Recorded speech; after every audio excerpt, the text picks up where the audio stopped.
Siapa sangka meja belajar yang sudah patah di kamar kos sempit berdebu bisa jadi awal dari sebuah kerajaan bisnis?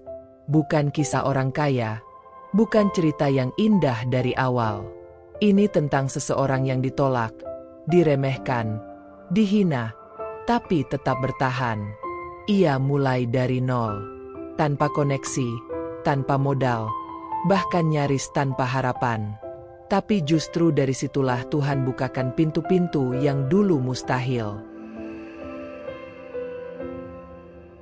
Kalau kamu sedang di titik lelah, titik nyaris menyerah, maka kisah ini akan memeluk hatimu, membuktikan bahwa semua orang bisa bangkit, asalkan tak berhenti melangkah. Bantu kisah ini menjangkau lebih banyak hati yang patah. Like videonya, subscribe channel ini, dan tulis di komentar, "Ya Allah, kuatkan aku seperti kisah ini. Angkat derajatku, cukupkan rezekiku, dan jangan biarkan aku kalah hanya karena hari ini terasa berat." Malam itu hujan deras mengguyur kota. Di kamar kos sempit 4x3 meter, aku duduk sendiri menatap meja belajar tua yang satu kakinya patah. Meja itu kubeli dari pasar loak. Kutopang dengan batu bata agar tetap berdiri. Di atasnya, laptop tua pemberian kakak sepupu menyala redup. Kipasnya berisik, sering mati sendiri. Aku duduk memandangi layar sambil memikirkan cara bertahan hidup. Dompetku hanya berisi Rp18.000. Tak ada jaminan makan besok. Tapi malam itu, meski tubuhku lelah dan pikiranku kusut, aku tetap berbisik dalam hati. Dari sini, aku harus mulai, apapun yang terjadi. Aku hanya anak kampung biasa yang merantau ke kota demi harapan orang tua. Ayah buruh bangunan, ibu tukang cuci. Mereka tak bisa memberi banyak, kecuali doa dan senyum yang selalu terasa hangat dalam ingatan. Di kos, aku bangun paling pagi demi antre mandi.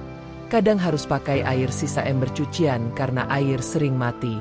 Setiap hari ku tahan lapar, menutupi semua kekurangan dengan senyuman palsu di kampus. Tak ada yang tahu perutku kosong atau dompetku kempes. Tapi aku tak mengeluh, karena aku percaya ujian hari ini akan jadi pondasi untuk sesuatu yang besar nanti.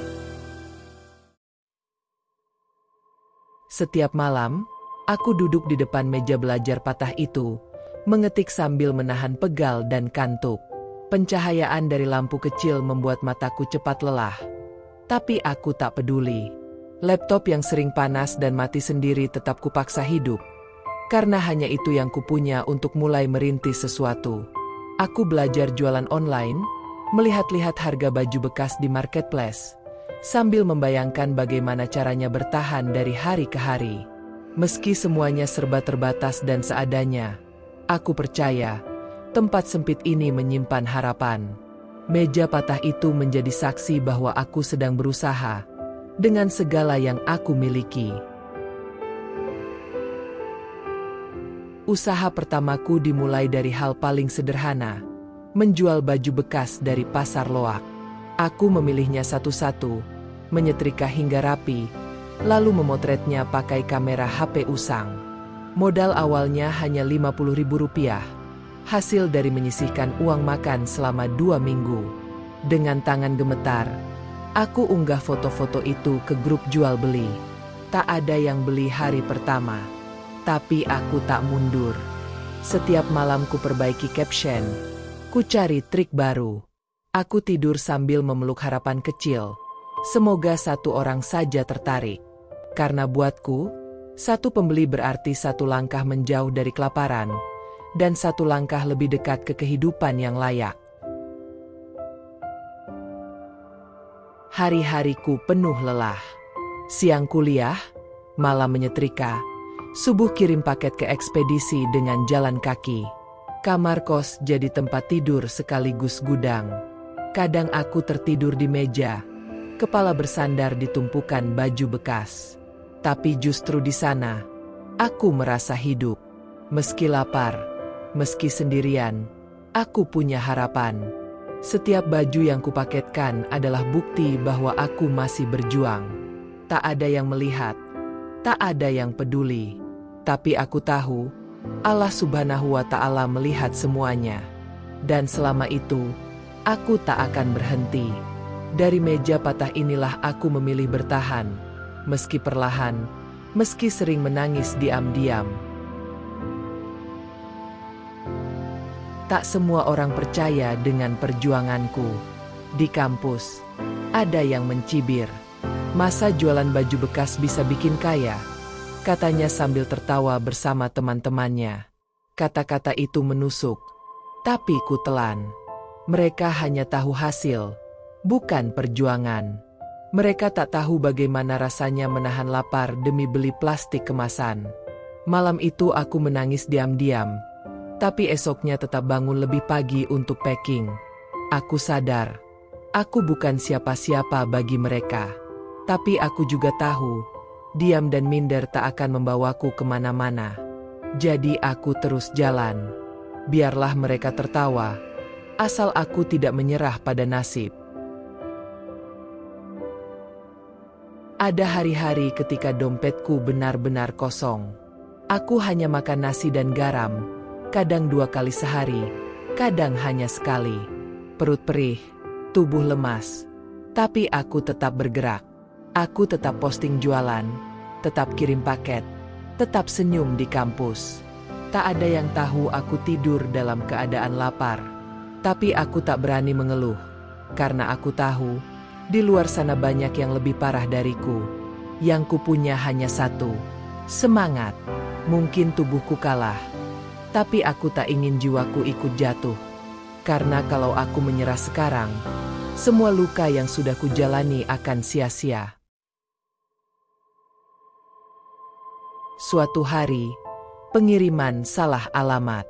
Pembeli marah besar dan menyebutku penipu di kolom komentar. Jantungku serasa berhenti. Aku panik, ketakutan, dan malu. Komentar itu ramai, menyebar. Rasanya dunia menertawakanku.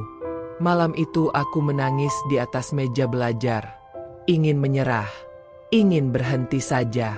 Tapi setelah tangis itu reda, aku teringat alasan awal aku memulai. Bukan untuk terlihat sukses, tapi untuk bertahan hidup. Esok paginya, dengan gemetar, aku minta maaf, jelaskan semuanya. Bahkan kirim ulang barang baru dengan ongkir tanggung sendiri. Aku belajar satu hal hari itu, jujur adalah kekuatan yang tak bisa dibeli. Tak kusangka, pembeli itu membalas, "Saya akan tetap belanja di tempatmu. Kamu jujur." Kalimat itu sederhana, tapi rasanya seperti cahaya setelah kegelapan panjang. Sejak hari itu, aku mulai belajar lebih dalam. Aku tonton video branding, belajar membalas komplain dengan sopan, dan mulai mengatur jadwal kerja sendiri. Aku buat catatan order, pelajari pencahayaan saat foto produk, dan belajar menulis caption menyentuh. Semuanya kulakukan dari kamar kos yang sama, dengan meja patah yang masih setia di sudut ruangan. Hari demi hari, aku tak hanya bertahan, aku mulai tumbuh. Dan aku tahu, itu semua bukan karena keberuntungan, tapi karena aku memilih terus jalan.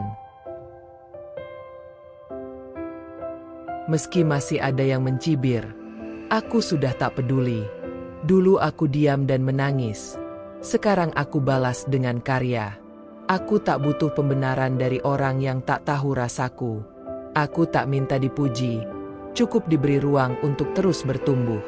Setiap malam, setelah semua pesanan selesai, aku duduk di depan meja tua itu, menatap layar dan bertanya dalam hati, "Besok kita jual apa lagi ya?" Aku sadar, aku bukan lagi anak kos yang hidup untuk bertahan, tapi anak kos yang sedang membangun mimpi. Bukan mimpi untuk terlihat besar, tapi mimpi agar bisa membesarkan hidup orang lain juga. Satu postingan di Instagram mengubah segalanya. Aku unggah foto kemeja bekas dengan caption, "Baju murah, tapi tetap keren." Tak kuduga, Pagi harinya DM masuk puluhan. Ada yang langsung transfer. Ada yang order banyak. Tangan dan hatiku gemetar. Aku mengepak sambil menangis. Rasanya tak percaya. Ada orang yang benar-benar membeli hasil kerja tanganku sendiri. Di kamar sempit itu, di antara bau kardus dan tumpukan plastik, aku menangis bahagia. Untuk pertama kalinya, usahaku terasa nyata. Untuk pertama kalinya, meja belajar itu tak hanya menahan barang, tapi menahan semangat yang meledak-ledak dalam dada kecilku. Hari itu, aku merasa seperti punya tujuan hidup yang baru. Bukan lagi sekadar bertahan, tapi benar-benar melangkah. Aku mulai buat sistem pengemasan, beli pulpen warna untuk menandai nota, dan mencetak label alamat pakai printer second. Tak ada yang mewah, tapi semuanya membuatku percaya diri. Pembeli mulai mengirim testimoni positif. Salah satu bilang, "Aku suka aroma bajunya, wangi banget." Kalimat sesederhana itu membuatku semakin bersemangat. Aku sadar, ini bukan lagi soal baju bekas. Ini soal rasa percaya diri. Dan mungkin, selama ini, orang hanya butuh sedikit kepedulian untuk merasa berharga. Dan aku bisa memberikan itu dari kamar kos. Kupelajari pola pikir pembeli. Mereka ingin baju bagus tapi murah. Ingin tetap tampil pantas meski dompet tipis. Disitulah aku merasa punya tempat. Aku bukan hanya menjual barang. Aku sedang mengisi celah yang selama ini diabaikan. Aku mulai menciptakan slogan, baju bekas, tapi bikin percaya diri. Aku jaga kualitas.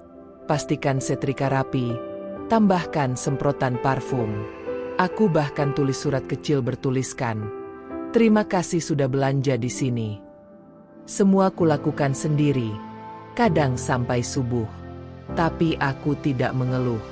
Karena setiap senyum pembeli yang ku ketahui dari pesan balasan, menyalakan semangatku jauh lebih dari sekadar angka penjualan. Tiba-tiba, teman SMA yang kini punya toko online besar menghubungiku. "Aku lihat usahamu. Jujur, keren. Mau kolaborasi?" Awalnya aku bingung. Aku masih anak kos. Dia sudah punya karyawan. Tapi setelah berpikir, aku tahu, kesempatanku tidak datang dua kali. Aku bilang iya. Dia bantu promosikan jualanku lewat akun Instagramnya. Efeknya luar biasa. Followerku naik. Pesanan naik. Aku harus beli plastik dalam jumlah besar. Mulai stok barang di lemari tetangga yang kupinjam. Di meja belajar yang masih patah itu, aku menulis daftar pengiriman dengan tinta biru yang hampir habis, tapi hatiku penuh warna. Meski sekarang aku punya penghasilan tetap, aku belum pindah dari kamar kos. Bukan karena tak mampu, tapi karena aku ingin tetap dekat dengan asal-usulku. Meja belajar itu masih berdiri, kadang miring, kadang goyang, tapi selalu ada. Di atasnya kini berdiri laptop baru, printer kecil, dan kalender penuh coretan order. Tapi aku tak pernah pindahkan meja itu. Ia bukan sekadar benda. Ia adalah saksi perjuangan. Ia adalah tempat aku menangis, bangkit, jatuh, dan bangkit lagi. Bagiku, sebesar apapun yang aku raih nanti, aku ingin tetap jadi anak kos yang pernah percaya, bahkan saat semuanya terasa gelap. Kamar kosku perlahan berubah jadi gudang. Kardus menumpuk di pojok, plastik gulungan menutupi kasur, dan lemari penuh stok baju. Untuk tidur, aku harus memindahkan barang dulu. Kadang aku meringkuk di lantai, beralaskan jaket, tapi aku tak keberatan. Karena setiap paket yang kupersiapkan adalah bukti nyata bahwa aku bergerak. Setiap malam jadi sibuk. Aku lelah, tapi tak pernah bosan. Karena aku tahu, ada orang yang sedang menunggu paket dariku. Dan di balik itu, ada kepercayaan. Itu yang paling mahal. Di kamar sempit dan panas ini, aku tidak tinggal. Aku bertumbuh. Bersama peluh, harapan, dan bau kardus baru. Temanku bertanya, "Kamu nggak capek? Kerja terus." Aku hanya tersenyum. Capek. Tentu. Tapi aku tahu, lelahku sedang menyiapkan kenyamanan untuk masa depan. Mungkin bukan sekarang, tapi suatu hari, aku akan memetiknya. Aku percaya, Allah Subhanahu wa Ta'ala melihat semua usahaku, sekecil apapun. Aku tak punya koneksi, tak punya modal besar, tapi aku punya keyakinan. Dan itu cukup. Setiap kali tubuhku gemetar karena lelah, aku ingat perjuangan ibu dan ayah di kampung. Mereka tak pernah menyerah. Maka aku pun tak boleh menyerah. Aku ingin buktikan bahwa orang biasa pun bisa sampai jika tak berhenti melangkah. Lalu datang ujian besar. Salah satu ekspedisi salah kirim paket. Barangku nyasar ke kota lain. Pelanggan marah besar. Ia tulis status, tag akun jualanku, menyebutku penipu. Komentar pedas datang bertubi-tubi. Malam itu aku terduduk di pojok kamar, menangis sesenggukan. Rasanya seperti dihancurkan di depan umum.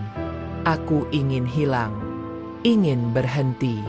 Tapi aku juga sadar, aku tak boleh dikalahkan satu kesalahan. Maka esok paginya, aku hubungi pembeli itu, minta maaf setulus hati, dan kirim ulang barang baru. Tak mudah. Tapi aku tahu, ini bukan akhirku. Ini cuma ujian untuk menguatkan pijakan sebelum aku melompat lebih tinggi. Tak disangka, pembeli itu membalas dengan kata-kata lembut. "Saya tetap belanja di sini. Kamu jujur." Rasanya seperti disiram embun saat terbakar. Dari kejadian itu, aku belajar satu hal. Kejujuran memang tidak selalu membuatmu cepat kaya, tapi akan menyelamatkanmu saat terjatuh. Aku pun mulai lebih rapi. Buat catatan pengiriman, siapkan checklist, dan beli buku nota kecil. Semua kulakukan sambil belajar dari kesalahan. Aku tak ingin jatuh di lubang yang sama 2 kali.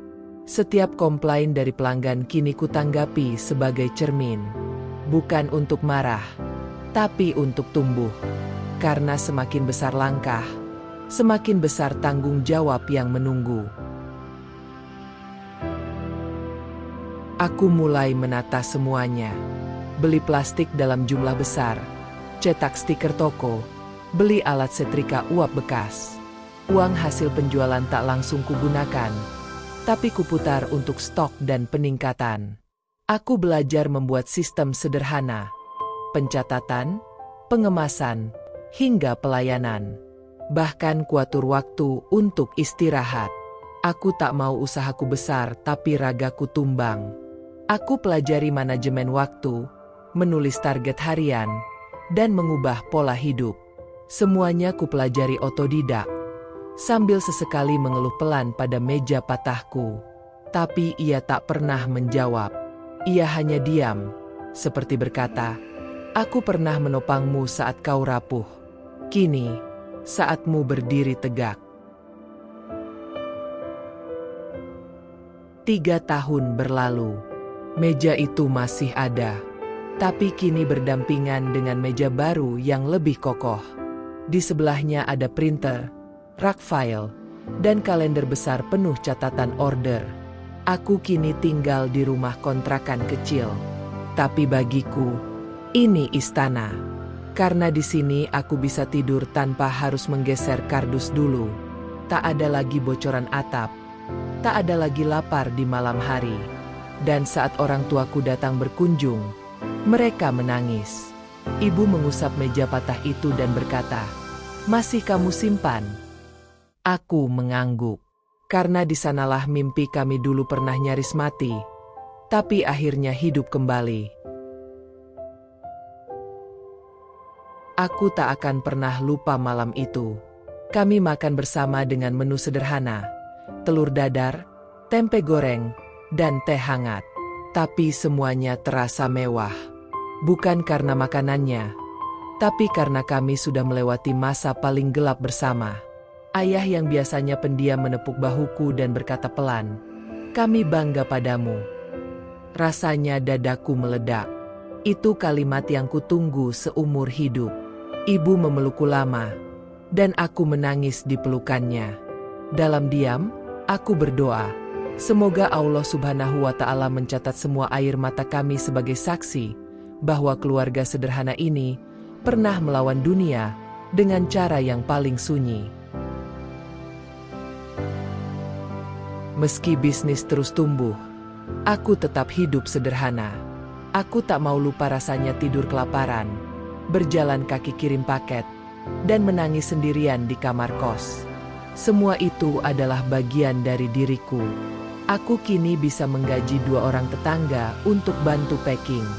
Bisa beli motor untuk antar barang. Tapi aku tak pernah merasa lebih tinggi dari siapapun. Karena aku tahu, keberhasilan yang sombong adalah awal dari kejatuhan. Aku tetap menyapa pelanggan sendiri, tetap menyetrika barang-barang, tetap menulis catatan kecil di setiap paket. Karena aku tahu, orang bukan hanya beli barang dariku, tapi juga hatiku. Suatu malam, aku duduk sendiri di ruang kerja. Meja patah itu masih berdiri, walau kini kusam dan berdebu. Kupandangi lama, lalu kuletakkan tangan di atasnya. "Kita masih di sini." "Ya," bisikku pelan. "Banyak orang bilang, mimpi butuh tempat mewah untuk tumbuh. Tapi aku tak percaya itu. Karena dari meja patah ini, lahir mimpi paling besar dalam hidupku. Mimpi yang dibangun dari rasa lapar, dari ejekan, dari malam-malam panjang tanpa tidur.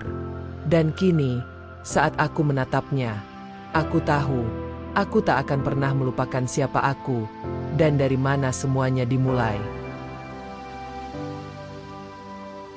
Kadang aku duduk berlama-lama di depan meja itu, tak berkata apa-apa, hanya diam dan mengenang. Bukan karena aku belum move on, tapi karena aku ingin selalu bersyukur. Dulu aku ingin sekali keluar dari kamar kos. Sekarang aku ingin masuk kembali, hanya untuk memeluk masa lalu dan bilang, "Terima kasih sudah bertahan." Meja itu mungkin tak pernah bicara, tapi ia menyimpan semuanya. Jatuh bangun, harapan, dan keyakinan. Dan hari ini, saat orang memujiku, aku hanya ingin menjawab, aku bukan hebat. Aku cuma tidak menyerah. Saat semua terasa ingin menyerah. Suatu hari, aku diundang menjadi pembicara seminar kewirausahaan di kampus lamaku. Aku berdiri di panggung yang dulu hanya bisa kupandangi dari jauh. Slide pertama yang kutampilkan bukan grafik Om Z, tapi foto kamar kosku dulu, termasuk meja patah yang masih utuh. Ruangan langsung hening. Beberapa peserta menunduk. Aku bicara dengan suara bergetar. "Saya bukan orang hebat. Saya cuma orang biasa, yang memilih untuk tidak menyerah." Hari itu, bukan tentang siapa aku sekarang, tapi tentang menunjukkan bahwa siapapun bisa bangkit, bahkan dari tempat paling rendah, asal mau berjalan, meski merangkak. Seorang peserta bertanya sambil menangis, "Kak, apa yang bikin kakak tetap bertahan saat semuanya berat?" Aku mengangguk pelan, lalu menjawab, "Karena aku percaya, Allah Subhanahu wa Ta'ala tidak tidur. Dia tahu siapa yang diam-diam menangis dan diam-diam bertahan. Dan dia tidak akan membiarkan orang itu kalah." Seisi ruangan terdiam. Mata-mata berkaca. Tepuk tangan pun pecah. Tapi bagiku, bukan tepuk tangan itu yang penting, melainkan harapan yang kembali menyala di mata mereka. Karena jika kisahku bisa membuat satu orang bertahan hari ini, maka semua sakitku dulu telah terbayar lunas. Malamnya, aku buka pesan masuk di Instagram. Seorang peserta seminar menulis, "Kak, tadinya aku mau menyerah. Tapi setelah dengar cerita kakak, aku memutuskan bertahan." Aku membaca pesan itu berulang-ulang, dengan dada yang hangat. Ternyata luka yang dulu kupikir sia-sia, kini sedang jadi penyembuh bagi orang lain. Aku tersenyum sendiri di ruang kerja, menatap meja patah di sampingku. Disinilah semua berawal. Dan sekarang, dari sini juga, aku ingin terus menebar harapan. Bukan karena aku ingin dipuji, tapi karena aku tahu, dunia ini terlalu keras untuk orang yang sedang lelah. Dan mungkin, kisah kecilku bisa jadi pelukan buat mereka. Kadang di tengah malam, aku terbangun dan duduk sendiri. Tak ada suara, hanya jam dinding berdetak. Aku menatap meja itu dan berkata dalam hati, kita berhasil. Bukan berhasil jadi kaya, tapi berhasil tetap hidup, tetap bernapas, tetap percaya, meski sempat nyaris putus asa. Meja itu, dengan semua lecet dan patahnya, tak pernah meninggalkanku. Ia menampung air mata, harapan, kegagalan, dan semangat yang naik turun. Kini, ia berdiri di sudut ruangan, tenang. Tapi setiap kali aku memandangnya, semangatku kembali utuh. Karena ia mengingatkanku bahwa kita bisa kalah berkali-kali, asal tidak menyerah sekalipun. Kini, aku tahu, mimpi tidak butuh modal besar untuk dimulai. Ia hanya butuh keberanian kecil untuk melangkah di hari pertama. Dan aku memulainya dari meja belajar patah, di kamar kos bocor, dengan perut lapar dan pikiran yang sering ragu. Tapi aku terus berjalan. Kadang tersesat, kadang terjatuh. Tapi aku tak pernah berhenti. Untuk kamu yang sedang di titik nol, jangan takut. Kamu tidak sendiri. Mungkin sekarang belum terlihat hasilnya, tapi percayalah, jika kamu terus melangkah, kamu akan sampai. Mungkin bukan hari ini, tapi suatu hari nanti, kamu akan sampai, dan kamu akan menang.